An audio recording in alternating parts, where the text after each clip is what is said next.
सजल तुम्हारी बात हो गई है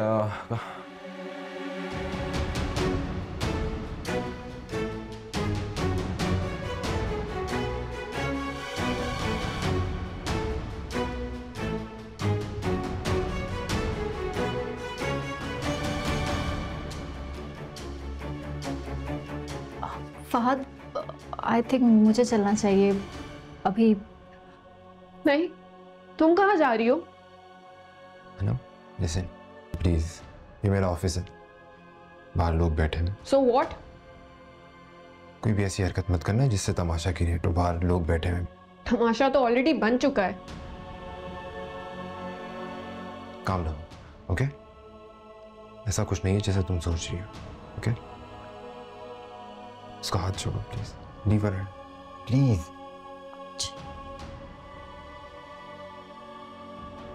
तुम कर जाओ, मैं तुमसे घर आकर बात करता हूँ, ओके? प्लीज है ना। To hell with you and your office. Anam, वालेकुम। वालेकुम अस्सलाम। बैठिए बैठिए। Thank you. कैसी मैम आप? मैं ठीक हूँ, आप बताएं अचानक कैसे आना हुआ? जी माजरत चाहता हूँ, आज आपको बगैर इन्फॉर्म किए मुझे आना पड़ा। एक्चुअली मैं आपसे एक इम्पॉर्टेंट न्यूज़ शेयर करने के लिए आया हूँ। कैसी न्यूज़? एक मिनट।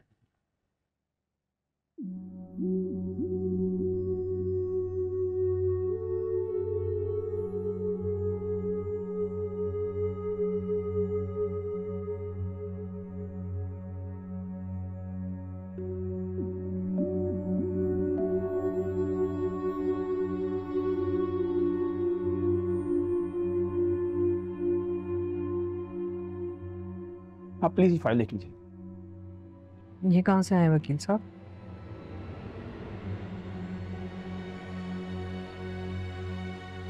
ये एक्चुअली एक मलेशिया की प्रॉपर्टी है, उसके हवाले से मैं पता चला। इसके बारे में तो कुछ पता ही नहीं चला हमें।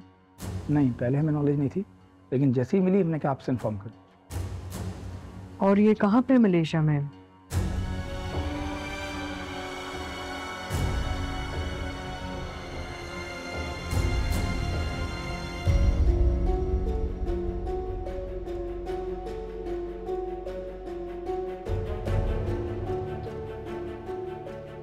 सब कुछ अस्मा के लिए था।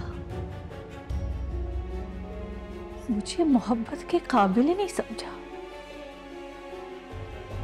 मुझे सिर्फ एक चीज समझकर एक तरफ फेंके रखा। जाते हुए ये एहसान कर गया कि मुझे और मेरी औलाद को शरई हक दे गया। बाकी सब कुछ अस्मा के लिए।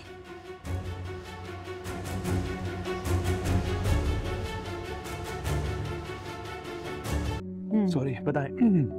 ये देखो ना, ये पेपर्स मुझे समझ नहीं आ रहे। अभी वकील साहब आए थे थोड़ी देर पहले और बता के गए कि तुम्हारे बाबा ने मेरे नाम पे मलेशिया में किसी प्रॉपर्टी डेवलपमेंट में इन्वेस्टमेंट की हुई है। समझ में नहीं आ रहा, मुझे इस इन्वेस्टमेंट के बारे में कुछ पता ही नहीं था। I am quite shocked. मुझे भी बिल्कुल आइडिया नहीं था कि पापा ने मलेशिया में कोई इन्वेस्टमेंट की है। नवीद, तुम्हें कोई आइडिया था? हाँ, नहीं, मैं नहीं जानता इस बारे में। तो लास्ट वीक आप मलेशिया क्यों गए थे वैसे? हाँ, वो मेरा एक पर्सनल काम था। अच्छा, वो 5 स्टार होटल का कॉन्ट्रैक्ट मिलना था, लेकिन वो नहीं मिल सका। कंस्ट्रक्शन का कॉन्ट्रैक्ट था, हो नहीं सका अनफॉर्चुनेटली। ओह अच्छा अच्छा, आई सी। खैर मामा, क्या कह रहे थे वकील साहब? क्या करना है हम? What's the next step? वो कह रहे थे कि प्रोसीजर काफ़ी सिंपल है। ये जो डेवलपर्स हैं उनके साथ ऑनलाइन 1-2 मीटिंग्स करनी पड़ेंगी मुझे। उसके बाद जो प्रॉफिट मार्जिन है वो मेरे अकाउंट में ट्रांसफ़र कर दिया करेंगे। Sounds very odd, I don't know. But that's a good thing ना, ये तो खुशी की बात है। लेकिन इतना खुश नहीं लग रही है, आपके चेहरे पे उदासी है मामा, क्यों? बेटा मैं तो ये सोच रही हूँ कि पता नहीं तुम्हारे बाबा ने और क्या क्या सरप्राइजेस रखी हैं मेरे लिए।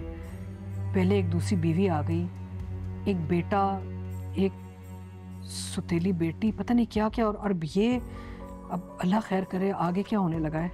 मामा रिलैक्स, ये तो अलग अलग बातें हैं। और आप ये सोचे ना कि बाबा को आप पे कितना ट्रस्ट था, कितना चाहते थे आपको कि आपके लिए इतना बड़ा सरप्राइज छोड़ के गए।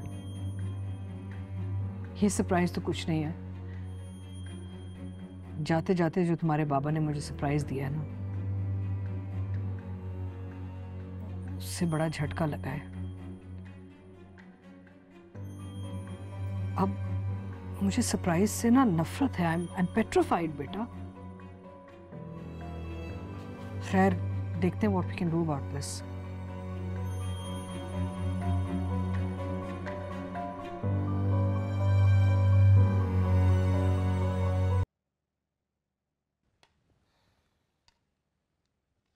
देखा आपने, ख्वामख्वाह गुस्सा कर रहे थे आप। इतनी आसानी से सारा मसला हल हो गया। आप और नवीद भाई आमने सामने भी नहीं आए और मम्मा को भी नहीं पता चला। अगर मामा को पता चलता तो मैं बहुत दुख होता। खैर दुखी तो वो अभी भी है। मैं समझ सकती हूँ असद। एक औरत जिसने अपनी सारी जिंदगी वफा निभाई हो, उसके लिए अपने शौहर की बेवफाई सहना कितनी अजियत है। लेकिन मम्मा का दिल बहुत बड़ा है। मुझे उनकी हिम्मत और सब्र पे हैरत होती है। उन्होंने आज तक नौशीन आंटी के साथ ज्यादती करने की कोशिश नहीं की। हालांकि नौशीन आंटी मम्मा से इतना हसद करती हैं कि वो उन्हें तकलीफ पहुंचाने के लिए किसी भी हद को पार कर लेंगी, लेकिन उसके बावजूद मम्मा बर्दाश्त करती हैं। ज़र्फ का फर्क है रोसा। मेरी माँ बाज़र्फ है, जिसने दुश्मन पे भी एहसान किया, और वो दुश्मन कम ज़र्फ जो एहसान के बदले शर पहुंचा रहा है। खैर उनके शर से तो उनकी सगी औलाद तक महफूज नहीं है। क्या मतलब? किसकी बात कर रहे हैं? उस दिन जब मैंने लॉयर को कॉल की थी, रूसा, मुझे एक ऐसी बात पता चली जो सुन के मैं शॉक रह गया। अहमद के शेयर्स नवीद भाई ने खरीद लिए, और ये बात शायद तुम भी जानती हो। मुझे नौशीन आंटी ने बताया था। उनका ये मकसद था कि मैं आपको बताऊंगी और आपका और नवीद भाई का फिर से झगड़ा होगा। इसका मतलब है कि मेरा अंदाजा बिल्कुल ठीक था। अहमद के शेयर सज्जल ने नहीं, नौशीन आंटी ने बेचे, और ये बात तो अहमद को पता ही नहीं है। ऐसा कैसे मुमकिन है? अहमद को बताए बगैर उसके शेयर वो नहीं बेच सकते। धोखे से साइन करवा लिए होंगे रूसा। अहमद तो मुझसे बिजनेस के प्लान्स डिस्कस कर रहा होता है। इवन अभी मैं ऊपर आ रहा था तो मुझसे कह रहा था कि ऑफिस जल्दी ज्वाइन करूंगा। अगर उसे पता होता कि उसके शेयर्स बिक गए हैं तो ये सब बातें क्यों करता। मैं समझती थी कि अहमद भी नौशीन आंटी और सज्जल की तरह है, लेकिन ये दोनों तो उसके साथ भी ज्यादती कर रही हैं। अहमद को कितना बुरा लगेगा जब उसे इस बात का पता चलेगा। मैं भी यही सोच रहा हूँ। मेरी बात तो सुनो ना, मेरी बात। हाथ मत लगाओ मुझे। यार क्या हो गया है तुम्हें? तुम एक झूठे, दगाबाज और बेवफा शख्स हो फहद। मुझे हमेशा कहते रहे कि तुम्हारा सजल के साथ कोई ताल्लुक नहीं है, मगर अब तुम खुद उसे अपने ऑफिस बुलाते हो और उसे छुप के मिलते हो। अनम, वो वहां सिर्फ एक काम से आई थी, वो सिर्फ एक क्लाइंट है, दैट्स इट। तो अब वो तुम्हारी क्लाइंट है? हाँ, क्योंकि उसने अपने बुटीक के लिए मुझसे मशीन ऑर्डर करवाई थी। एक और झूठ। अनम मैं तुमसे क्यों झूठ बोलूंगा यार, मुझे क्या जरूरत है? तुम अच्छी तरह जानते हो कि मुझे सजल से नफरत है।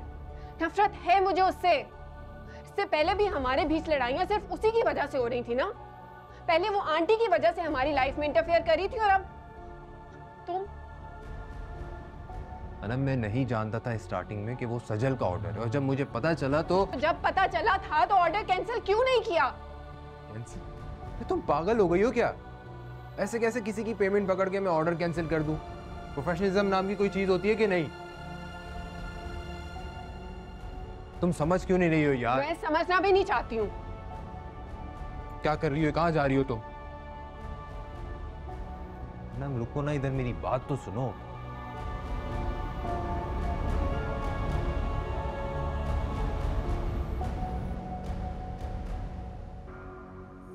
कल आती है ना ये मोहतरमा, तो इसकी अच्छी तरह से क्लास लेती हूँ। दुपट्टा भी इस्त्री करके नहीं गई। अब क्या करूँ, चेंज कर लूँ या दुपट्टा इस्त्री करूँ? चलो दुपट्टा ही इस्त्री कर लेती हूँ। मैं तुम्हें बताना चाहता था मगर क्यों छुपा के रखा आज तक इस बात को मुझसे? क्योंकि मैं जानता था ऑलरेडी तुम मुझसे नाराज हो जाओगी, इसीलिए मैंने सोचा कि मेरी लाइल्मी का भरपूर फायदा उठाओ तुम। क्या फजूल बातें कर रही हो यार तुम? भरोसा नहीं करती हो तुम मुझ पे? नहीं है मुझे तुम पे भरोसा। कल तक मुझे उस सजल पे शक था, मगर आज पूरा यकीन है कि सिर्फ सजल ही नहीं बल्कि तुम भी इसमें इन्वॉल्व हो। मुझसे छुप के तुम उस सजल के साथ अफेयर चला रहे हो। आज जब रंगे हाथों पकड़े गए हो तो एक नई कहानी बना ली है। होश में तो हो तुम, सोच समझ के बात करो थोड़ा। क्या समझती हो तुम खुद को? जब देखो मुझ पे इल्जाम तराशी करती रहती हो, जब देखो मुझसे वजाहतें तलब करती रहती हो। बस हो गई है मेरी अब। तुम्हें जो समझना है तुम समझो, जो तुम्हें करना है करो। आई डोंट केयर, मैं तुम्हें मजीद अब क्लैरिफिकेशन नहीं दे सकता हूँ। I am done. मुझे भी ना तुम्हारी झूठी वजाहतें नहीं चाहिए, और मैं तुम जैसे घटिया और धोखेबाज इंसान के साथ एक सेकंड भी नहीं गुजारूंगी। देवर से ये अंदाजा हो गया था कि ये एक जाहिल लड़की है। किस तरह जाहिलों की तरह झगड़ रही है ये। मैं घटिया हूँ, मैं धोखेबाज हूँ। हाँ हो तुम घटिया, हो तुम धोखेबाज, एंड आई हेट यू। हाँ तो ठीक है ना, फिर खत्म कर देते हैं इसको इसी वक्त। मैं भी तुम जैसी स्टूपिड और जाहिल इंसान के साथ नहीं रह सकता। मैं तुम्हें तलाक।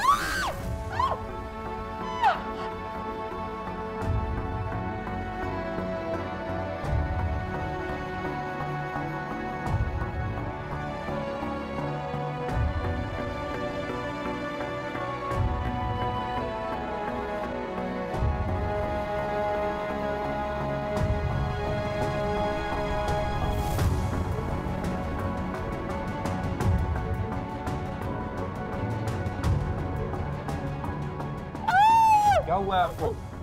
हाँ, करंट कैसे लग गया आपको?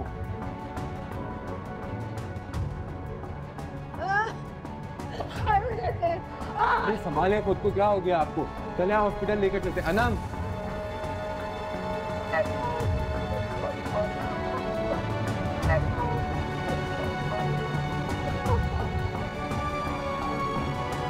नहीं संभाले खुद को, उठे आप, हॉस्पिटल लेकर चलो आपको।